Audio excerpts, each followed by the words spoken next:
कुछ points note down कर लीजिएगा। तो बताओ भाई, तुम लोग की स्थिति क्या है वर्तमान में? बढ़िया है। चलिए, नहीं, अपने बारे के अलावा आसपास के और भी महिलाओं को देखो, सिर्फ अपने बारे में नहीं सोचना है। समाज के सभी महिलाओं के बारे में सोच करके आपको उसके बारे में स्थिति बतानी है, ठीक है ना भाई। अब अंबानी की बेटी से पूछूंगा ईसा अंबानी को कि महिलाओं की स्थिति क्या है, तो उसको समस्याएं थोड़ी पता होंगी महिलाओं की। तो आप भी एक अच्छे घर में हैं, तो आपको भी कोई ऐसे संघर्ष नहीं करना पड़ रहा तो भी नहीं पता है। तो आपको ये देख के बताना है कि बाकी जो महिलाएं हैं, ठीक है, समाज की जो महिलाएं दिख रही है उसके अकॉर्डिंग स्थिति क्या है। ठीक है, तो वही आपका स्टार्टिंग वही से करेंगे। एंशिएंट टाइम पीरियड में ऋग्वेदिक काल में अच्छी थी, फिर थोड़ा सा खराब हुई, फिर आपका ब्रिटिश समय से आपका उसके बाद स्वतंत्रता के बाद हम लोग क्या हुए, थोड़ा सा सुधार करना स्टार्ट किए। महिलाओं के जितने भी ये सब कानून पढ़े, महिलाओं की स्थिति में सुधार के लिए पढ़ा हमने, जो है ना आपका जो है वुमेन्स स्टेटस में इम्प्रूवमेंट के लिए ही हमने क्या किया हुआ है आपके जो है ये सभी सरकार के द्वारा योजनाएं। और कॉन्स्टिट्यूशन में हमारा स्वतंत्रता के तुरंत बाद हमने कॉन्स्टिट्यूशन में कई सारे आर्टिकल्स मेंशन किए जो स्पेशली वुमेन्स एम्पावरमेंट या वुमेन्स स्टेटस में काहे के लिए थे, आपके जो इम्प्रूवमेंट्स के लिए थे। आई ना बात समझ में।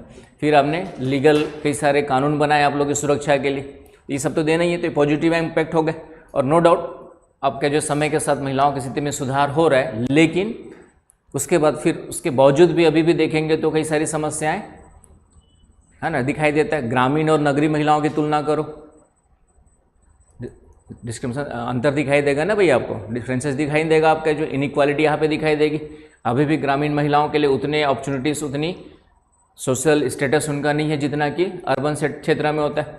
फिर अर्बन में भी कई सारी समस्याएं दिखाई देती है, अभी भी लैंगिक जो जेंडर डिस्क्रिमिनेशन दिखाई देता है, चाहे अर्बन हो चाहे रूरल हो। रूरल में तो कम दिखाई देगा जेंडर डिस्क्रिमिनेशन, वहाँ तो लगभग बराबर दिखाई देगा, लेकिन शहरों में जेंडर डिस्क्रिमिनेशन ज़्यादा दिखाई देगा कई जगह पे, है ना। आप एग्रीकल्चर सेक्टर में देखेंगे तो महिला और पुरुष लगभग बराबर काम करते हैं, लेकिन अदर सेक्टर में देखेंगे तो दोनों में इक्वालिटी दिखाई देती है ना। ये सब फिर घटनाएं अभी जैसे दहेज हत्याएँ, ये सब आज भी हो रही है। दहेज हत्याएँ जैसी घटनाएं जो है आज भी हो रही नहीं। आपका क्या नाम है, लड़के की चाहत में कई सारे एबॉर्शंस, इलीगल एबॉर्शंस आज भी हो रहे कि नहीं हो रहे, जबकि वो पूरी तरह से इलीगल है, उसके बावजूद भी ये सब एबॉर्शंस हो रहे सोसाइटी में जो है। और फिर से अभी देखेंगे तो अभी भी जो है निर्णय निर्माण में हर क्षेत्र में देखेंगे तो इक्वल स्थिति नहीं दिखती। घर में भी देखेंगे तो फाइनली अल्टीमेटली एक आध घर छोड़ 1% घर छोड़ दो तो अभी भी आपका पुरुष का ही योगदान रहता है पूरी तरह से, जो है चाहे वो आपके बारे में ही निर्णय क्यों ना हो। ठीक है, पूरे घर के बारे में है तो कोई एक लीडरशिप जिम्मेदारी लेनी पड़ती है। पूरे देश के लिए 10 लोग निर्णय लेंगे तो काम नहीं चलेगा। तो डेफिनेटली मोदी जी को हमने भेजा है, तो उनके निर्णय पे हमें विश्वास करना पड़ेगा, क्योंकि सब लोग अपना अपना निर्णय लेंगे तो भी काम नहीं चलेगा। तो एक पावर तो देनी ही पड़ती है हमें जो है। तो घर में किसी पूरे घर के लिए ले रहे हैं, सबके हितों को ध्यान में रखते ले रहे, तो कोई बुरा ही नहीं। लेकिन आपके बारे में भी जब निर्णय लेना हो तो आप कितने फ्री है, आई ना बात समझ में। मम्मी को अपने बारे में ही निर्णय लेना हो कि नहीं मुझे कुछ दिन के लिए 5-10 दिन घूमने का मन कर रहा है, मायके जाना है, तो वो भी कितना निर्णय ले पा रहे, तो वहाँ पर इंडिपेंडेंसी कितनी है ना। फिर समाज में हर क्षेत्र में, मैंने कहा ना, मोहल्ले में कोई कार्यक्रम होता है, फंक्शन होता है, उसमें कितना महिलाओं का कंट्रीब्यूशन देखते हो। उनसे ना डेट पूछा जाता है ना टाइम पूछा जाता है, बस पुरुष लोग ने डिसाइड कर दिया और उसके बाद पुरुष की घर की महिलाएं उसके अकॉर्डिंग वहाँ पे क्या करती, पार्टिसिपेट करती है। तो शुरू मोहल्ले से ही देखो ना भाई, फिर उसके बाद समाज आता है, मोहल्ले से बड़ा उससे बड़ा समाज हो गया। फिर से जो वहाँ पे भी देखेंगे तो फिर पूरा देश देख लो। संसद में अभी महिलाएं कितनी है, तो 545 में 10% के आसपास है ना, 10 या 15% के आसपास बैठती है, जबकि होना कितना चाहिए 50%। आई ना बात समझ में। तो कहीं ना कहीं अभी भी कई क्षेत्रों में अभी भी एक लंबी दौड़, माइल्स टू गो, लंबा चलना बाकी है आप लोग को जो। तो ये इस तरीके से कुछ कमियां बताते हुए भी फाइनली आंसर क्या करना है, एंड करना है ना। ओवरऑल ठीक भी है, लेकिन कुछ अभी भी जेंडर डिस्क्रिमिनेशन ये सब समस्याएं बनी हुई हैं। तो स्टेटस में ये सब लिखना है। तो ये सब तो हमने देखा। पंचायती राज में आपका 73rd 74th कॉन्स्टिट्यूशनल अमेंडमेंट जो आप लोग पढ़ोगे अभी आने वाले समय में, तो उसमें महिलाओं को 50% क्या दिया गया, रिजर्वेशन दिया गया सभी क्षेत्रों के संदर्भ में। ये सब चीज़ें आ जाएंगी। फिर ये अधिनियम अभी लाया जा रहा है पॉलिटिकल में 33%, तो 33 की जगह 50% क्यों नहीं कर रहे, ये भी क्वेश्चन पूछने की ज़रूरत है।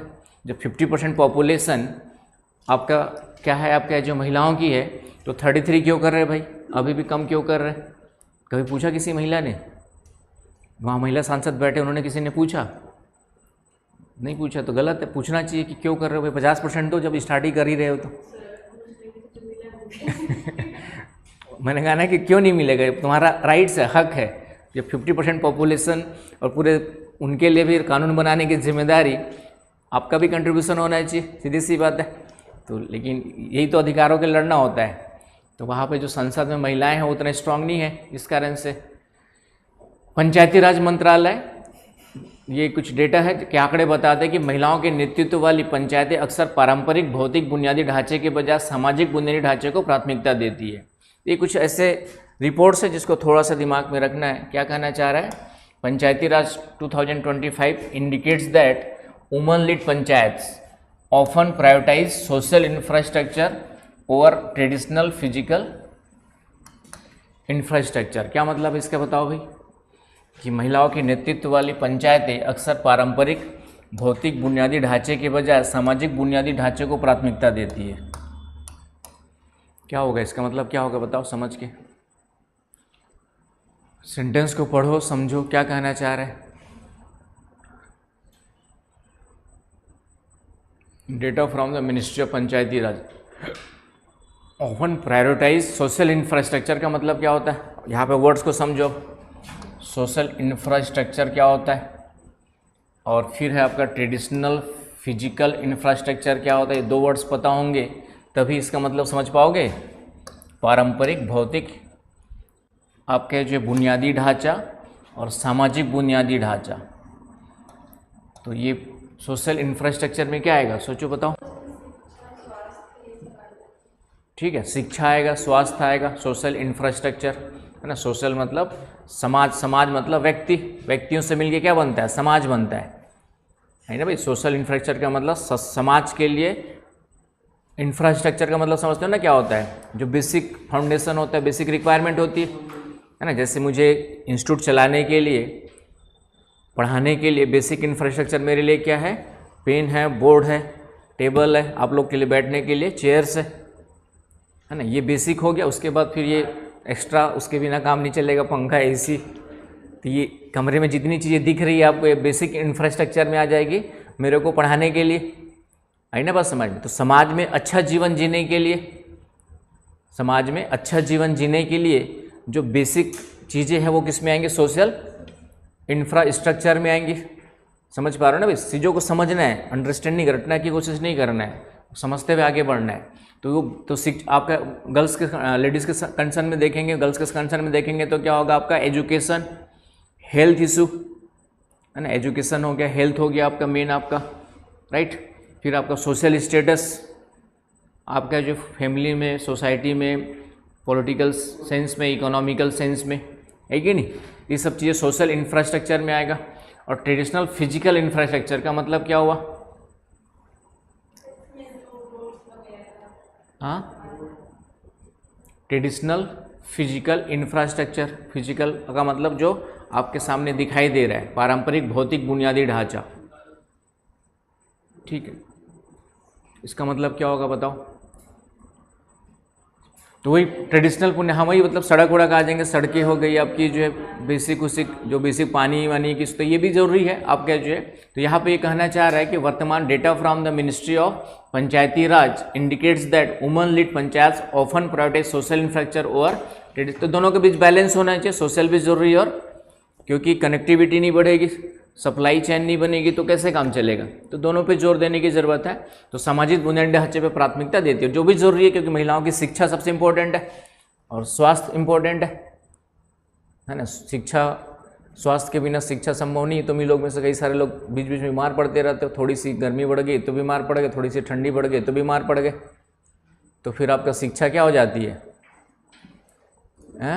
बाधित हो जाती है कि नहीं भाई। शिक्षा आपकी, तो इसलिए शिक्षा और स्वास्थ्य, देश का सभी का स्वास्थ्य अच्छा होना चाहिए, तभी आपका कहीं ना कहीं जो वर्किंग टाइम है प्रॉपर आप दे पाएंगे काम करने के लिए, और तभी जो है आपके समाज का और देश का क्या होगा, विकास होगा। तो बेसिक नीड्स में आ जाते हैं आपके जो, तो ये सब चीज़ें हैं, तो इसको थोड़ा सा ध्यान में रखना है आपका। इस टाइप की कुछ रिपोर्ट आती है तो क्या कहना चाह रहे हैं, तो यहाँ पर इकोनॉमिक एम्पावरमेंट के लिए है ना, यहाँ पे रोल क्वेश्चन आएगा आपका, जो इकोनॉमिक एम्पावरमेंट के लिए एसएचजीज का क्या रोल है।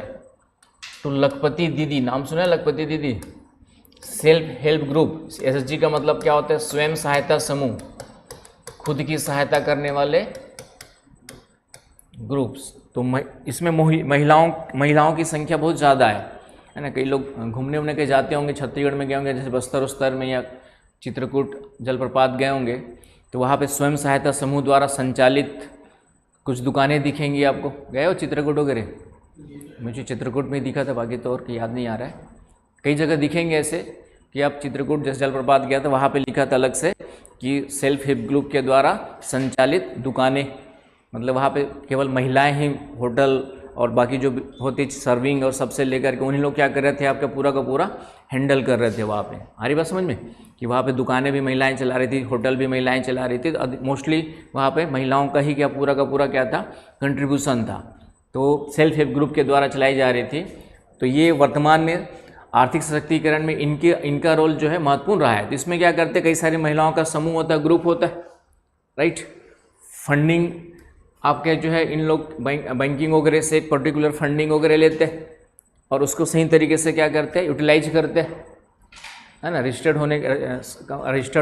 होने के बाद आपका जो है बैंक है, आप आराम से कम इंटरेस्ट पे आपको क्या मिल जाएगा, है ना। जैसे मान लिया 10 लोग लड़कियों का तुम लोग का ग्रुप बना लिए, सेल्फ हेल्प ग्रुप बना लिए, कोई अपने स्टार्टअप योजना स्टार्ट किया, कुछ काम करना स्टार्ट करना है, तो आपको क्या करेगी, सरकार की तरफ से कम इंटरेस्ट पे फंड मिल जाएगा और फिर आप लोग उसको इन्वेस्टमेंट करके अपना बिजनेस क्या कर सकते हैं, कुछ भी जो भी आपका इंटरेस्ट फील्ड है ना, फैशन डिजाइनिंग हो चाहे कुछ भी अच्छा लगता हो, तो आप डिसाइड करके 1-2 बिजनेस क्या कर सकते हैं वहाँ पे रन कर सकते हैं। तो इस तरीके से ये स्वयं सहायता समूह छत्तीसगढ़ वगैरह में सक्सेसफुल रहे हैं।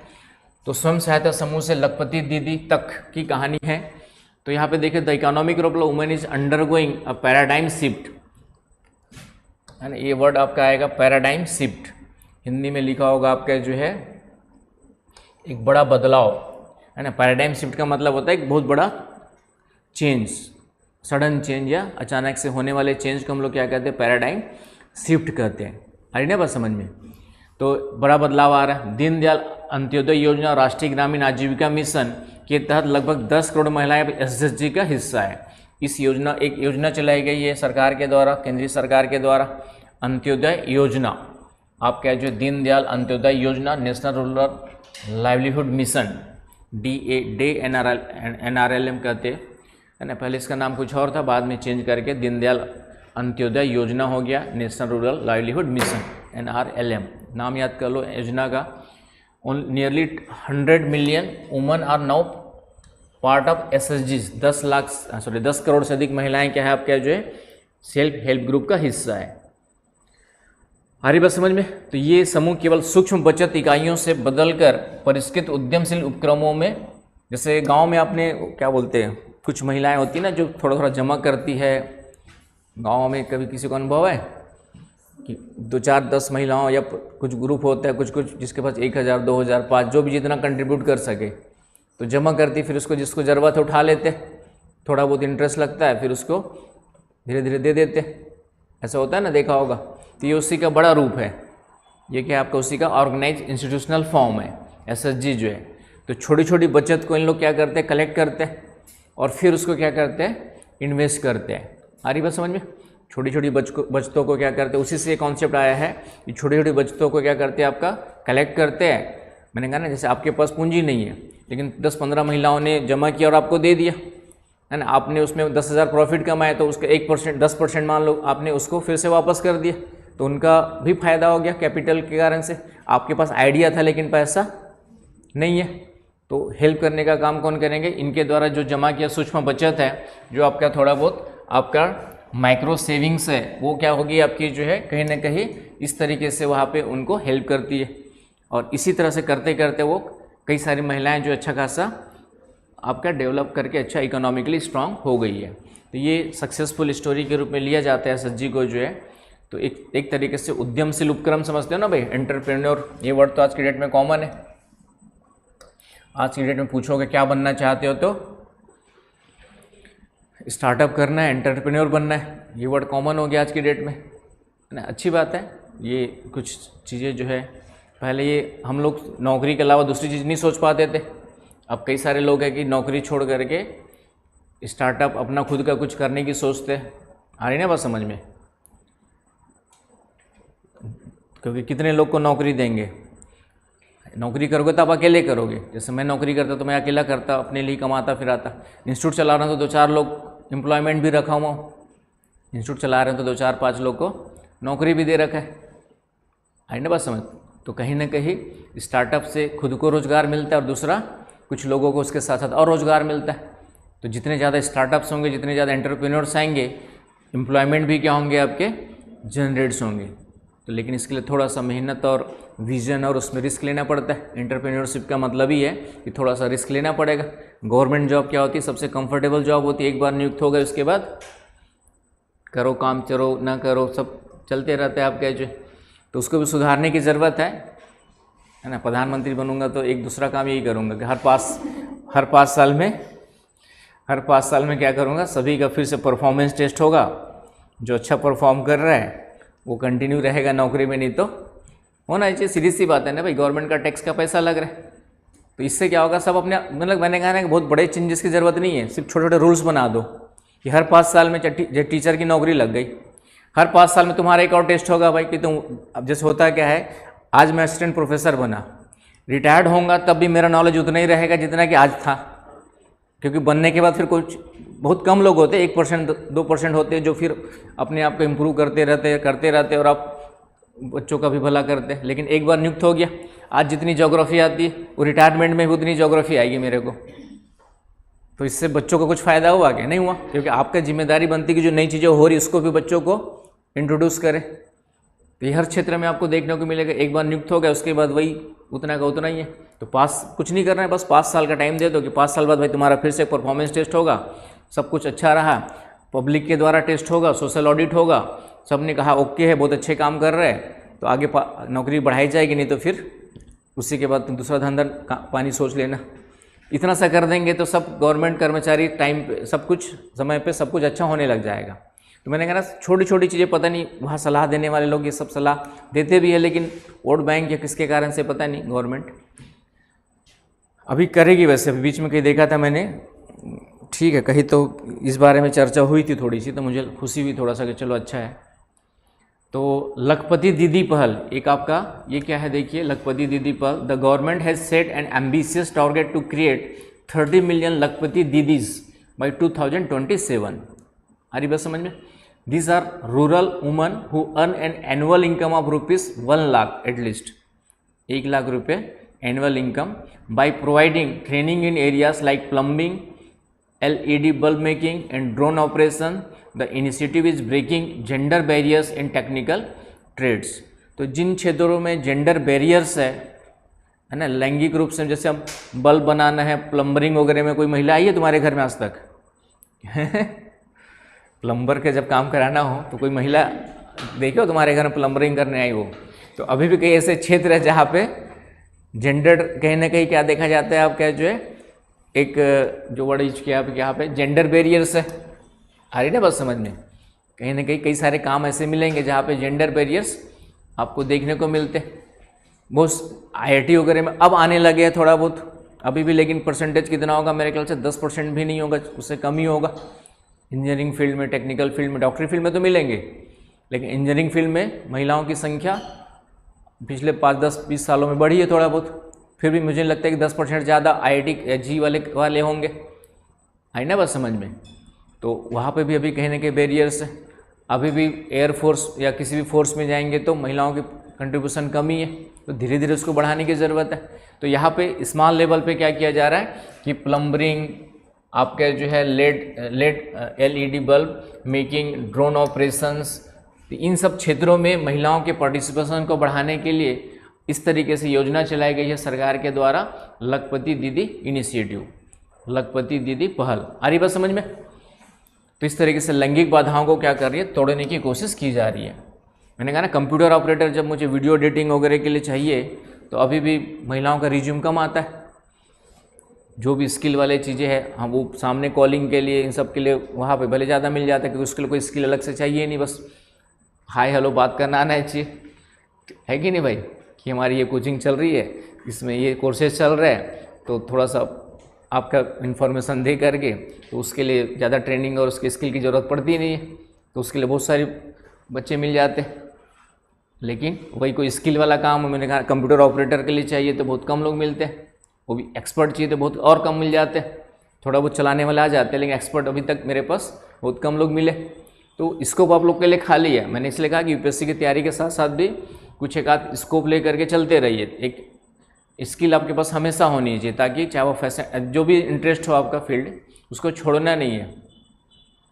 कोई पैसन है, उस पैसन को भी क्या करना है, साथ में फॉलो करते रहना है ना। सबका कुछ एक पैसन होता है, कुछ जिसमें इंटरेस्ट फील होता है। मेरा पढ़ने और पढ़ाने का पैसन है, तो मैंने उसको ही आपका अपना काम बना रखा है। तो पैसन ही मेरा यदि है तो सेटिस्फैक्शन ज़्यादा मिलता है। चलूँ आगे, समझ में आ गया आपका जो नमो ड्रोन दीदी, ये सब योजना है आपका नमो ड्रोन दीदी। यह हालिया कार्यक्रम किसी के साथ प्रौद्योगिकी को एकीकृत करता है, जहां महिला एसएचजी को फसल की निगरानी और कीटनाशक छिड़काव के लिए ड्रोन प्रदान किए जाते हैं। तो ये सब योजनाएं जो वर्तमान में महिलाओं की भागीदारी को बढ़ाने के लिए, जेंडर बैरियर्स को कंप्लीट खत्म करने के लिए किया जा रहा है। आया समझ में? This recent programme integrates technology, बस नाम लिख लो, कम से कम नाम याद रहोगा तो अंदर की चीज़ अभी पढ़ेंगे तो दिमाग में तो आ ही जाएगा उतना तो। Integrate technology with agriculture where women एसएचजीज are provided with drones for crop monitoring and pesticide spraying. This not only increases agricultural productivity but also positions women as tech leaders in rural India. कि उनको take leaders के रूप में भी आपके जो महिलाओं को क्या मिल रहा है, एक पहचान मिल रही है कि नहीं भाई? आ रहे ना समझ में? अभी भी तुम लोग का जो फील्ड है वह क्या है, कई सारे फील्ड ऐसे जहाँ पे हम सोचते हैं कि लड़कों का फील्ड है, लेकिन किचन वाला फील्ड तुम्हारा समझते थे, लेकिन सबसे ज़्यादा पहले फेमस संजीव कपूर शेफ के रूप में हुए, वहाँ भी पुरुष लोग ही क्या हो गए आपके। जहाँ बिजनेस की बात है तो पुरुष ही डोमिनेंट हो गए। एंड अभी भी किसी महिला शेफ का नाम फेमस में किसी का नाम आता है क्या? एक दो है, आते हो, तुम्हारा प्रोग्राम आता है ना कौन सा वाला, मास्टर शेफ वाले में, लेकिन अभी भी देखेंगे दो तीन जो नाम टॉप में मिलेंगे वो लड़कों के ही मिलेंगे, जबकि वो वाला फील्ड ट्रेडिशनली देखा जाए तो किसका है, आप लोग का है। लेकिन वहाँ पे भी लीड कौन कर रहे, तो ये कहीं ना कहीं सोचने वाली बात है। तो वहाँ पे भी कम से कम तो संजीव कपूर ने एक लड़के लोग नहीं आते थे पहले, संजीव कपूर ने एक पहचान दी उसको कि भाई खाना बनाना भी एक आर्ट है, कला है, आसानी से थोड़ी बनता है खाना अच्छे से। चले आगे, चले, समझ में आ रहा है ना भाई? तो योजना का नाम लिख लो, बाकी सब तो आपको पढ़ना ही है, कुछ है नहीं इसमें, समझने वाली बात कोई बात नहीं है।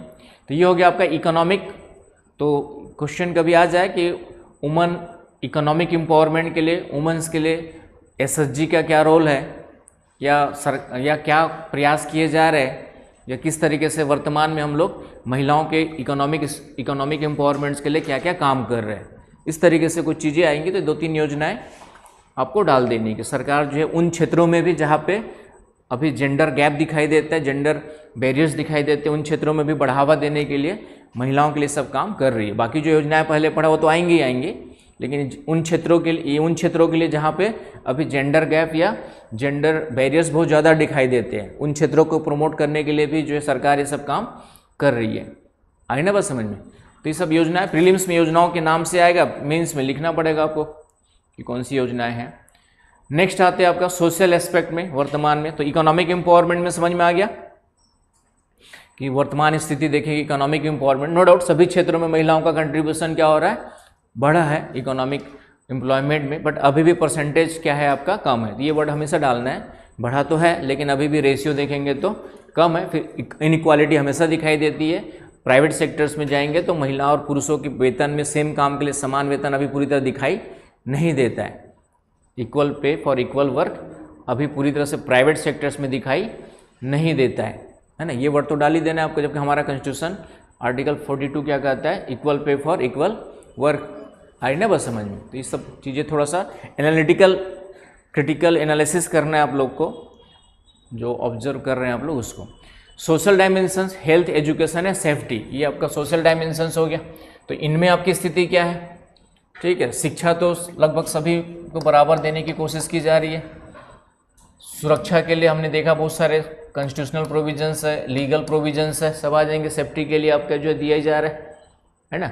और स्वास्थ्य के लिए भी कई सारी योजनाएं सरकार के द्वारा महिला स्वास्थ्य के लिए चलाई जाती है ना। लेकिन इसके बावजूद भी अभी भी घर में जब बीमार पड़ते हैं तो महिलाओं पे होने वाला खर्च और पुरुषों पे होने वाला खर्च, एक कॉमन बात कर रहा हूँ, जो मिडिल क्लास से ऊपर की फैमिली हो तो बराबर खर्च करती है, ठीक है। लेकिन गांव में जाएंगे तो अभी भी कहीं ना कहीं जो है थोड़ा सा महिलाएं पे दवाई वही के खर्च करने के लिए कंजूसी की जाती है, देखा होगा ना। तो जेंडर डिस्क्रिमिनेशन वहाँ पे गांव में मिलेगा, कई क्षेत्रों में मिलता है, ठीक है। तो इस तरीके से तो स्वास्थ्य, शिक्षा और सुरक्षा के लिए पर्याप्त उपाय किए गए, लेकिन कहीं ना कहीं अभी भी डिस्क्रिमिनेशन मिलता है, अभी भी कहीं ना कहीं डिस्क्रिमिनेशन मिलता है। तो ये एनालिटिकल आपको करना है। तो इसमें देखिए क्या लिखा हुआ है, according to the women and men in India 2025 report by ministry of, क्या है ये, MOSPI का मतलब क्या हुआ, कौन सी मिनिस्ट्री हो गई बताओ आकांक्षा, ठीक है, सामाजिक सांख्यिकी स्टैटिस्टिकल, अच्छा ठीक है। तो मिनिस्ट्री ऑफ स्टैटिस्टिकल आपका और सांख्यिकी क्या बोला पूरा, प्रोग्राम एंड प्रोग्राम इम्प्लीमेंटेशन है ना। इस मिनिस्ट्री के नाम का शॉर्ट फॉर्म है आपका जो है, लिख लीजिए ministry of statistical programme implementation, statistical programme implementation है ना। ये बार बार आ रहा था, अभी करंट अफेयर पढ़ रहे थे उसमें आ रहा था। तो ये सब चीज़ें धीरे धीरे याद हो जाएंगी जब बार बार करंट अफेयर ये चीज़ें पढ़ते रहोगे। तो MOSPI समझ में आया, ministry of statistical and programme implementation, सांख्यिकी एवं प्रोग्राम कार्यान्वयन मंत्रालय, सांख्यिकी एवं प्रोग्राम कार्यान्वयन मंत्रालय, आ रहा है समझ में। तो इसके द्वारा एक रिपोर्ट जारी की गई है, significant strides have been made in health and education, the sex ratio at birth, आपका जो है बर्थ के समय सेक्स रेशियो 917 इन 2021-3 में था, वो बढ़ कर के क्या हुआ, तो घट गया, तो नुकसान हो गया ना भाई, तो गलत बात है। क्या बोल रहा, the sex ratio at birth improved, अच्छा इम्प्रूव हुआ है, पहले कितना था आपका जो है, improve to 917 in 2021-23 up to from 984 in, अच्छा 17-19 में कम था, ठीक है। तो 17-19 में कितना था, 904 था, जो बढ़ करके कितना हुआ 17। तो सेक्स रेशियो बढ़ा, इसका मतलब क्या हुआ कि कहीं ना कहीं महिलाओं की मृत्यु दर घटी है ना। सेक्स रेशियो बढ़ा का मतलब क्या हुआ, सेक्स रेशियो का मतलब होता है पर 1000 मेल पर कितने फीमेल्स हैं, है ना। सेक्स रेशियो क्या होता है आपका जो है भारत में जो लिया जाता है, पर 1000 मेल पर कितने फीमेल्स है, उसको हम लोग क्या लेते हैं आपका जो है, जैसे एवरेज आपका 2011 के हिसाब से देखेंगे तो 943 मिलेगा, ये 2011 के सेंसस के हिसाब से एवरेज है, ओवरऑल है, मतलब बच्चे से लेकर के सब हुई क्या है। लेकिन at the time of birth की बात कर रहे हैं, तो at the time of birth में सेक्स रेशियो बढ़ा है, इसका मतलब क्या हुआ कि जो फीमेल बर्थ है वो भी कहीं ना कहीं क्या किए, इंक्रीज किए, मतलब थोड़ा सा जो जेंडर डिस्क्रिमिनेशन होता था है ना, लड़के की चाहत में लड़कियों का गर्भपात होता था, वो कहीं ना कहीं कम हुआ होगा। पहला महिलाओं की मृत्यु दर कम हुई होगी, इसमें मातृत्व मृत्यु दर भी आ जाएगा, मदर मोर्टेलिटी रेट भी क्या हुआ होगा, कम हुआ होगा, है ना भाई। तभी तो आपका क्या हो रहा है, बर्थ रेट वहाँ पे बढ़ रहा है, आपका जो सेक्स रेशियो बढ़ रहा है आपका, आ रही ना बात समझ में। तो ये इसका मतलब है कि हेल्थ इंडिकेटर्स थोड़ा सा यहाँ पे सिग्निफिकेंटली काम कर रहे हैं, सही तरीके से काम कर रहे हैं, लेकिन अभी भी दूर है हम लोग, 1000 पे 1000 के आसपास होना चाहिए, है ना। होना कितना चाहिए, 1000 के आसपास होना चाहिए, लेकिन कितना है 917। तो अभी भी कहीं ना कहीं जो जेंडर यहाँ पर गैप है वो बना हुआ है, सेक्स रेशियो में आपका जो आई ना बात समझ में। ये सब पॉइंट्स दिमाग में रखने हैं। तो however challenges persist in the form of the double burden, the expectations that woman balance professional careers with unpaid domestic labours. ये डबल बर्डन आप मैंने कहा था समस्या फिर से आने वाले समय उभर के सामने आएगी। स्वास्थ्य और शिक्षा में महत्वपूर्ण प्रगति हुई है। जन्म के समय लिंगानुपात 904 से बढ़ करके कितना हो गया, 917 हो गया। दोहरे बोझ के रूप में चुनौतियां बनी हुई हैं, दोहरे बोझ के रूप में चुनौतियां बनी हुई है। यह अपेक्षा कि महिलाएं पेशेवर करियर को अवैतनिक घरेलू श्रम के साथ संतुलित करें, है कि नहीं भाई? अभी भी जिनके घरों में मम्मियाँ काम करती होंगी और घर का काम दोनों बैलेंस करना पड़ता है, कहीं ना कहीं करना ही पड़ता है, ना चाहते हुए भी। कितने लोग की मम्मियाँ वर्किंग है? मम्मी वर्किंग नहीं है? मेरे ही घर में ले लो, मैडम काम करती है ठीक है, तो उसको ज़्यादा, मेरे से ज़्यादा मेहनत करती है कि नहीं? आपका जो है जैसे अभी भी उसकी कुछ क्लासेस रहती है, इंटरनेशनल क्लासेस है, तो 3-4 घंटे वो पढ़ाती है, फिर खाना बनाना, बच्चों को संभालना, मुझे भी संभालती है तो डबल बर्डन हुआ कि नहीं उनके ऊपर? अब सिर्फ मान ली पहले प्रोफेशनल नहीं थी, सिर्फ घरेलू महिला थी, तो घर का ही काम करना पड़ता था, तो बर्डन कम था, उसके बाद कम से कम चैन से सो भी जाते थे। लेकिन अब डबल बर्डन है, घर भी संभालना। और अब दोनों में से एक ही चीज़ हो सकती है कि हालांकि हम लोग उतना नहीं, हमारे उतना काम नहीं होता है क्योंकि घर ऑफिस पास, घर से ही काम करना, इस कारण ज़्यादा समस्या नहीं होती है। वही 3-8 घंटे की नौकरी करने बाहर जाना होता तो, चाहे गवर्नमेंट जॉब हो चाहे प्राइवेट जॉब हो, 8 घंटे की नौकरी करने के लिए बाहर जाना होता तो मुश्किल होता, लेकिन वो तो घर से पढ़ाना है इसलिए कोई समस्या जाती नहीं है। फिर कोचिंग में यहाँ करके पढ़ाना है तो भी पास में ही है, 1 घंटा पढ़ाए फिर चले गए आपका, है कि नहीं? लेकिन वही 8 घंटे पढ़ाने का मतलब 2 घंटे आने जाने में, तो 10 घंटे जब बाहर रहेगी महिला और उससे फिर एक्सपेक्ट करे कि घर आ करके काम करे, तो कहीं ना कहीं क्या है, चैलेंज है कि नहीं भाई? वो भी तो हमारे टाइप का इंसान है, लेकिन पुरुष मानसिकता भी वही की वही बनी हुई है कि हम एक्सपेक्ट करते कि बाहर भी उतना ही काम करे, घर आ करके फिर पूरी जिम्मेदारी वही अकेले संभाले, उसके लिए अलग से मेड या सर्वेंट देने के लिए कोशिश नहीं करते। आई ना बस समझ में? तो ये समस्याएं देखने को मिलती है, खास करके मिडिल क्लास फैमिलीज में मिलेंगी। एलिट क्लास में तो चलो एक व्यवस्था बना देते हैं, कुक रख लिए, सब कुछ रख लिए, बस उसको मॉनिटरिंग करने का बस जिम्मेदारी हो सकती है। लेकिन मिडिल क्लास में अभी भी देखेंगे तो, जैसे मैंने कहा ना, मेरी कई सारी फ्रेंड्स है जो शिक्षा कर्मी के रूप में टीचर में अपॉइंटेड थी पिछले मतलब वो आपका जो है, तो सोचो गोंदिया में रहती, गोंदिया से डोंगरगढ़ सुबह 4 बजे उठती है, 4 बजे उठ करके टिफ़िन वगैरह बनाती है बच्चों का, फिर आके 5 बजे ट्रेन, 6 बजे ट्रेन पकड़ती, 7-8 बजे डोंगरगढ़ आती, फिर वहाँ से स्कूटी पकड़ के आसपास जो स्कूल से वहाँ पढ़ाती, फिर शाम को वही वापस जाती, फिर घर जाके कुछ करती होंगी। तो कितना चैलेंज है उनके लिए। मैं तो उनके प्रणाम करता हूँ, भाई तुम लोग महान हो, इतना काम कर लेते हो दौड़ धूप करके, ठीक है। हम लोग तो इतना दौड़ धूप करके कम से कम बाहर का ही काम करते, घर का तो नहीं करते।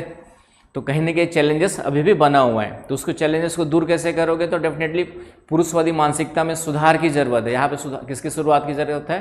पुरुषवादी मानसिकता में सुधार की ज़रूरत है, तब तक समस्या का समाधान नहीं होगा। तो ये दोहरा बोझ बना हुआ है। फिर आपका STEM पार्टिसिपेशन बढ़ रहा है, ये क्या है देखिए, ये सब इंपॉर्टेंट पॉइंट्स अच्छे से याद कर लेना। स्टेम भागीदारी, तो आपका science, technology, engineering and mathematics, है ना। पहले ये कम था, ये पुरुषों का फील्ड माना जाता था, लड़कों का फील्ड माना जाता था। इसमें भी धूमधाम से महिलाएं आ रही है ना भाई।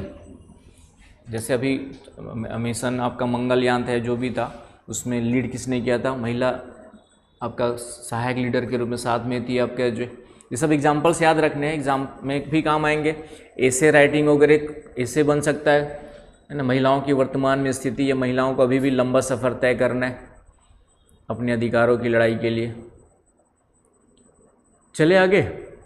India now has one of the highest percentage of women graduates in STEM, science, technology, engineering and mathematics. Highest percentage है India field in globally world में।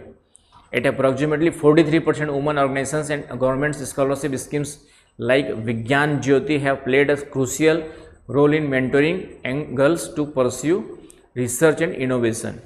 आया समझ में? तो सरकार के द्वारा इस तरीके की योजनाएं चलाई जा रही है इन सब फील्ड में आप लोग के पार्टिसिपेशन, कंट्रीब्यूशन को बढ़ाने के लिए। तो ये स्टेम भागीदारी हो गया, तो इसको बस हेडिंग बस नोट कर लीजिए, बाकी उसके अंदर की चीज़ें पढ़ करके माइंड में डालिए, बाकी नोट्स आपको मिल जाएगा तो उसको बार बार पढ़ करके याद कर लेना है, और कुछ नया मिलता है उसको जोड़ते जाना है। एक बेस नोट्स होना चाहिए जो मैं आपको दे देता हूँ, उसके बाद उसमें कुछ नया आता है, करंट अफेयर वगैरह जोड़ते जाओ। पहले तो बेसिक फंडामेंटल कॉन्सेप्ट क्लियर करने के बाद क्लियर हो गया।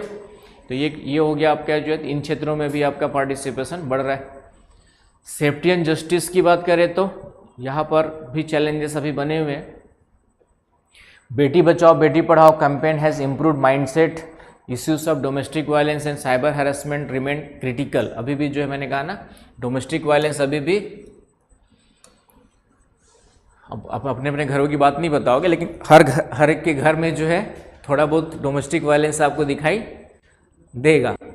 आई ना बात समझ, चाहे छोटा बड़ा कोई भी घर हो, कहीं ना कहीं डोमेस्टिक वायलेंस दिखाई देता है। आज भी पुरुष जो है मैं करते हुए ईगो हाई रहेगा, है ना, हर जगह दिखाई देता है। तो वो चीज़ें आज भी बनी हुई हैं। अब ये देख ही रहो, आपका दहेज हत्या, ये सब आपका देख ही रहो, सब घटनाओं को डालना ही है। साइबर हरासमेंट में भी महिलाएं जो है कई सारी जो है, आप लोग या तो अननोइंगली बोलो या फिर क्या बोलते हैं, समझ की कमी के कारण से साइबर हरासमेंट वगैरह में महिलाओं के साथ सुरक्षा की समस्या देखी गई। आपके जो साइबर हरासमेंट समझ रहे हो ना भाई, ठीक है। साइबर हरासमेंट का मतलब सोशल मीडिया के थ्रू कहीं ना कहीं जो है कुछ बच्चे जो है गलत इसमें फंस जाते हैं, तो वो भी देखा जाता है। Domestic violence cyber harassment remains critical. The 2025 legislative updates have strengthen the response of one stop centres providing integrated support to survivors under a single roof. तो इस तरीके से ये सब चीज़ें 2025 के विधायी अपडेट ने वन स्टॉप सेंटरों की प्रतिक्रिया को मजबूत किया है, जो उत्तर जीवितों के लिए एक ही छत के नीचे एकीकृत सहायता प्रदान करते हैं। ये सब कुछ योजनाएं भी है सरकार के द्वारा, लेकिन समाज अभी उतना, जैसे एक मेरी स्टूडेंट है यूपी में, आपके जो है मेडिकल स्वास्थ्य फील्ड में ही पीएससी के थ्रू सेलेक्ट हुई है। अब वो है मुस्लिम कम्युनिटी की, सिलेक्शन लेते लेते उसकी एज हो गई 32 ईयर्स, है ना। जब मेरे पास आई थी वो 25-26 के आसपास रही होगी, ठीक है, 24-25 के आसपास। तब से वो सिंसियरली लगी रही। तो जाके 2-3 साल पहले हर बार रिजल्ट के बाद रोती थी फ़ोन करके मेरे पास। तो मैं उसको इतना ही बोलता था कि बेटा आज नहीं तो कल लगे, क्योंकि मैं जानता तो पढ़ने में ठीक है, आंसर वांसर अच्छा लिखती है, तो हमेशा उसको मैं मोटिवेट कर, बाकी मैंने कहा समय का इंतज़ार करना पड़ता है, किस्मत मेहनत कर रहे हो तो आज नहीं तो कल हेल्प करेगी। और एक तो मुस्लिम कम्युनिटी की थी, उनकी सब सिस्टर की शादी हो गई, सब कुछ, वो सब सेक्रीफाइस भी करना पड़ा, घर वालों से लड़ना पड़ा, लेकिन फाइनली मेरे ख्याल से 30 के आसपास एज थी उसमें, उसका सिलेक्शन हुआ। अब 32-33 हो गई है, लेकिन शादी वादी के लिए कोई कम्युनिटी में अब एज ज़्यादा होगी करके कोई भी जो है तो मुझे फ़ोन कर दी, सर लड़कियों का ज़्यादा पढ़ना भी पाप है, क्योंकि अब शादी वादी के लिए क्या करना पड़ रहा है, स्ट्रगल करना पड़ रहा है। तो मैंने कहा तुम स्टेबल अपने हिसाब से ढूंढो, जो अच्छा लगे कर लेना भाई, काहे टेंशन लेते हो, समाज कुछ नहीं बोलने वाला, 2 दिन चिल्लाएगा उसके बाद कुछ नहीं करने वाला है। तुम इकोनॉमिकली स्टेबल हो, आराम से 75-1 लाख रुपए तुम्हारे पास सैलरी आ रही है, कोई टेंशन ही नहीं लाइफ में, तो अपने हिसाब से लाइफ जियो। तो लेकिन वही है कि थोड़ा मम्मी पापा का, समाज में क्या होता है, बचपन से जिस तरीके से पले बड़े हैं, तो इतनी जल्दी से सोशल रूल्स भी ब्रेक करने की हिम्मत हर किसी की नहीं हो पाती है। वो जानती है कि मम्मी पापा का रिस्पेक्ट है, मम्मी पापा के उनका नुकसान ना हो, तो इस कारण से वो कम्युनिटी में ही ढूंढने की कोशिश कर रही है। लेकिन आपका एज बढ़ते जा रही है, तो 30-35-34 के आसपास हो गई होगी अभी, तो ये थोड़ा समस्या जा रही है। तो कहीं ना कहीं हमारे समाज को भी देखने की ज़रूरत, सुधरने की ज़रूरत है, ये सब चीज़ें हैं। तो बेटी बचाओ बेटी पढ़ाओ अभियान ने मानसिकता में सुधार किया है। घरेलू हिंसा और साइबर उत्पीड़न के मुद्दे महत्वपूर्ण अभी भी बने हुए हैं आपके, ये सब साइबर उत्पीड़न, घरेलू हिंसा अभी भी आपका गाँव में जाएंगे तो लड़ाई झगड़ा करते मिल जाएंगे, मारपीट करते हुए। विधायी अपडेट ने वन स्टॉप सेंटरों की प्रतिक्रिया को मजबूत किया, जो उत्तर जीविता को एक ही छत के नीचे के लिए सहायता प्रदान करते हैं। तो ये कुछ ऐसे सरकार के द्वारा आपके जो सेंटर्स बनाए गए, जहाँ पे आप कंप्लेन वगैरह कर सकते हैं, वन स्टॉप सेंटर्स के रूप में दिया गया। तो ये सब चीज़ें हैं। तो यहाँ पे वर्तमान स्थिति क्या है, कभी क्वेश्चन आया जब महिलाओं की वर्तमान स्थिति क्या है, तो सुधार तो हुआ है, लेकिन कुछ चैलेंजेस बने हुए, कुछ योजनाएं वगैरह बता देना है, किस तरीके से इकोनॉमिकल एम्पावरमेंट, सोशल एम्पावरमेंट, है ना, सेफ्टी इशू अभी भी कई क्षेत्रों में बना हुआ है। आज भी जो है अपने आप को महिलाएं कई क्षेत्रों में सुरक्षित महसूस नहीं करती है। फिर आपके चैलेंजेस क्या है, तो ये महिला संगठन अलग से पढ़ेंगे। वैसे तो महिला संगठन के सामने एक वर्ड आया था केयर इकोनॉमी, ये वर्ड आपका हमने करंट अफेयर में कई बार बार रिपीट किया था। करंट केयर इकोनॉमी कितने लोग देखे हो करंट अफेयर? डेली कौन देख रहा है? साक्षी, क्यों? अभी से देखना स्टार्ट करो। स्नेहा, जब नहीं चल रहा था करंट अफेयर क्लास तो चिंता में थे कि कैसे होगा, हैं? नेट खत्म हो जाता है, इसका सॉल्यूशन क्या हो सकता है? कितने जीबी का आता है मैक्सिमम? कितने जीबी का मिलता है तुम लोग को डेटा बस में? जैसे 239 रुपये 239 का मैं कराता हूँ 22 डेज़ का, तो 1 जीबी पर डे वाला है। मेरे को ज़रूरत नहीं पड़ती क्योंकि मैं घर में भी वाईफाई, यहाँ पे भी वाईफाई है, तो ज़रूरत नहीं पड़ती है, इसलिए 1 जीबी वाला कराता हूँ। कितने मैक्सिमम जीबी वाला आता है? 1.5 से ज़्यादा वाले भी तो आते होंगे प्लान्स जो है, ठीक है। अनलिमिटेड वाला कितने का फ़ोन में? 349 अनलिमिटेड है।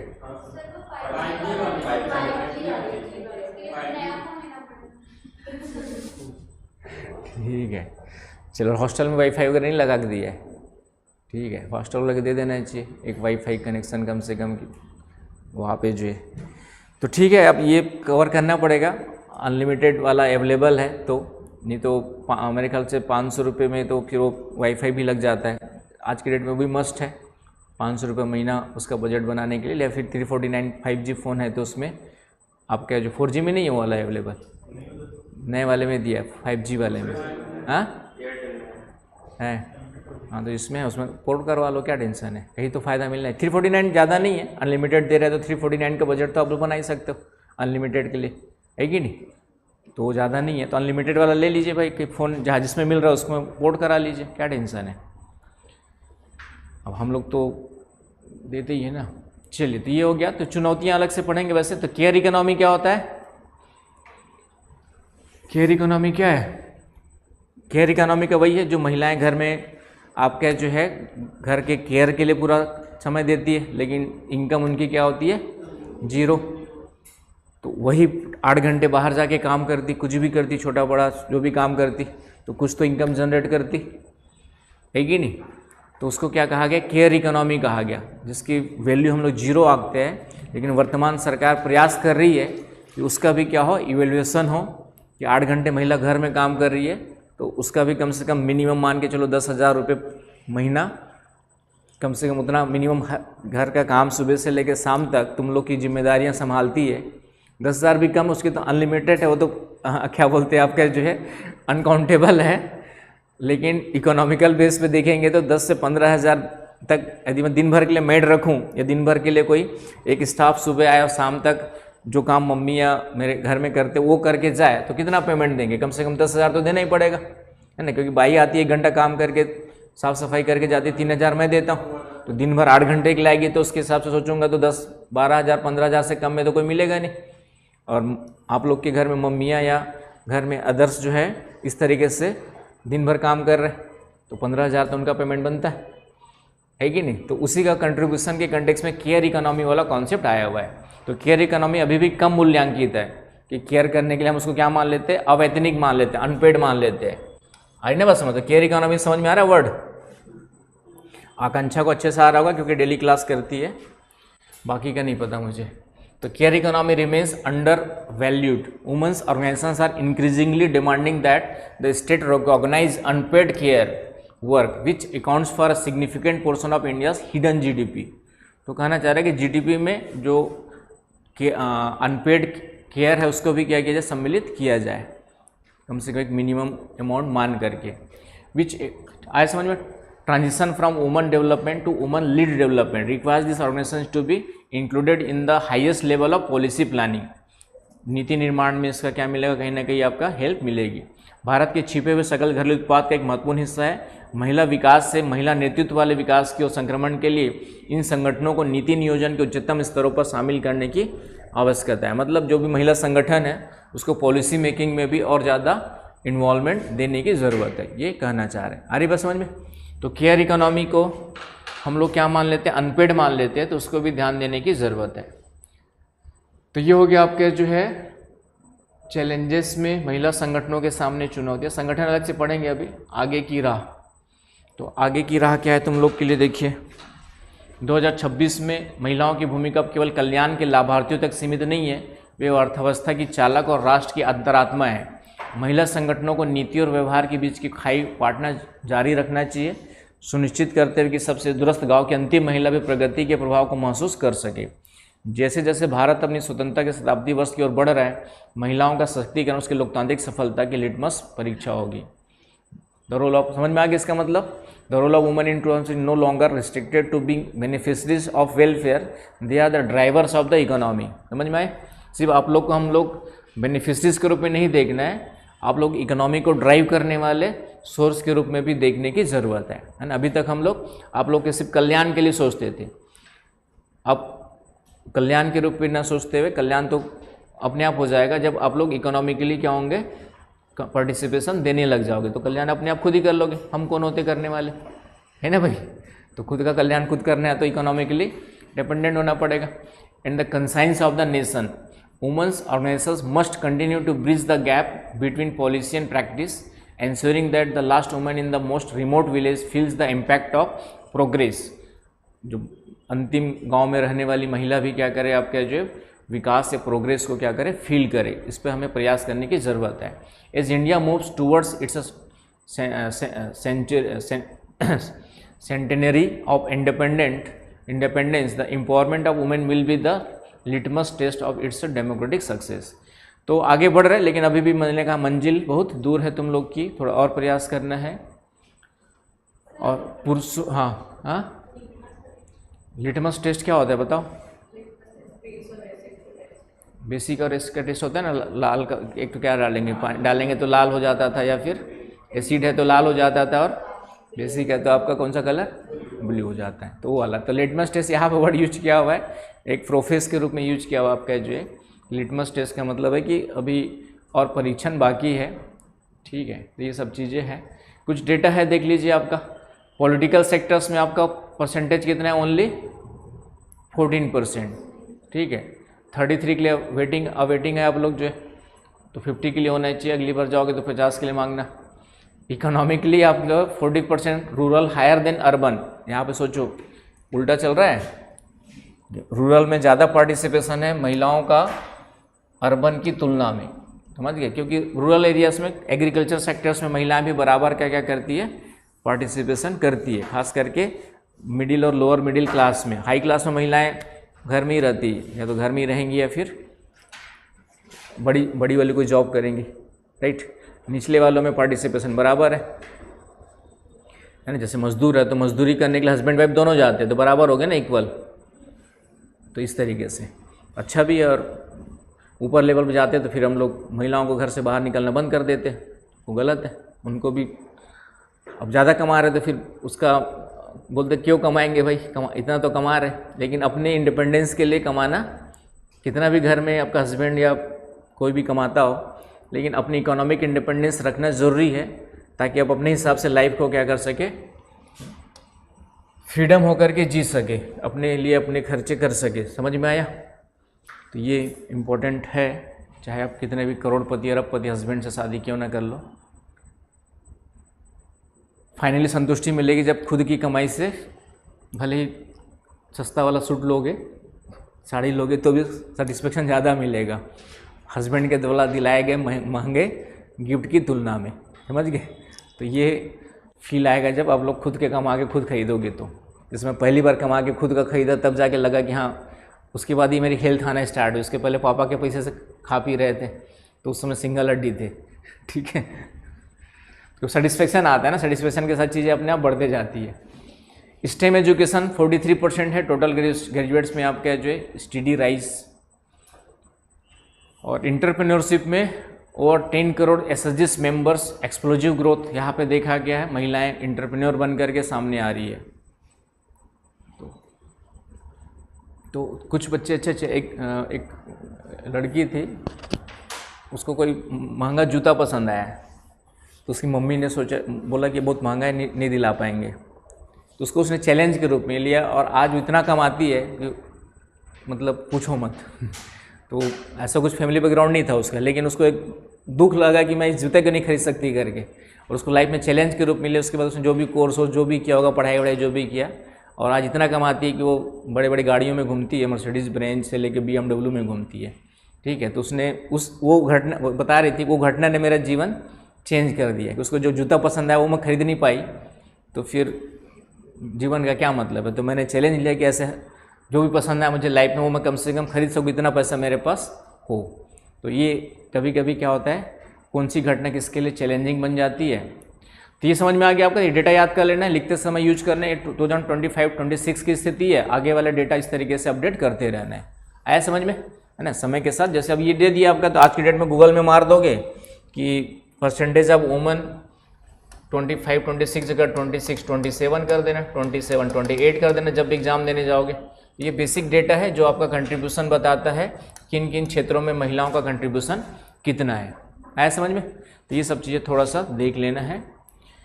चलिए, तो नेक्स्ट कल देखेंगे महिला संगठन, डिटेल पढ़ेंगे महिला संगठन क्या होते हैं, स्वतंत्रता से पहले कौन कौन सा महिला संगठन थे हमारे पास, थोड़ा सा बेसिक जानकारी लेंगे। फिर उसका रोल देखेंगे पूरा का पूरा, और वर्तमान में कौन से महिला संगठन काम कर रहे हैं।